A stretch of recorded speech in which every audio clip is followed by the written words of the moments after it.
সবাই কেমন আছেন? আশা করি সবাই ভালো আছে। নতুন অবস্থায় সবাই হতাশ হয়ে যায় যে আমার ফলোয়ার বাড়তেছে না। ফলোয়ার না বাড়ার অনেক কারণ আছে। প্রথমত, আপনি যদি নিয়মিত রিলস আপলোড না করেন, ভিডিও আপলোড না করেন এবং সময় করে শিডিউল মেনটেন না করেন, তাহলে আপনার ভিউজ বাড়বে না। আপনার সময় মেনটেন করতে হবে, শিডিউল ঠিক করতে হবে, নিয়মিত অ্যাক্টিভ থাকতে হবে এবং পাশাপাশি আপনার ভিডিওতে কমেন্ট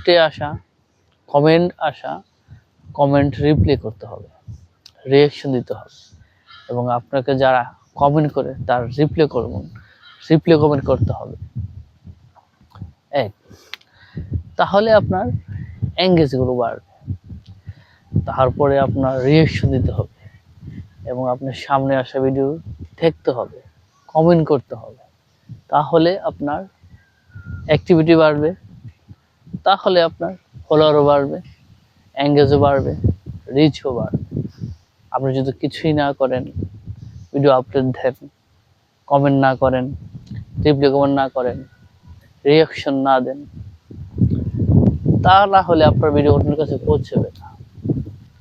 অন্যের কাছে পৌঁছাতে হলে আপনার অ্যাক্টিভ থাকতে হবে, নিয়মিত ভিডিও আপলোড করতে হবে, সপ্তাহ মিনিমাম 2 থেকে 3টা লং ভিডিও দিতে হবে এবং ছবি পোস্ট করতে পারেন, লেখা পোস্ট করতে পারেন। সব মিলে আপনার অ্যাক্টিভ থাকতে হবে। যত অ্যাক্টিভ থাকবেন তত ফলোয়ার বাড়বে, তত সফলতার মুখ দেখতে পাবেন খুব শীঘ্রই।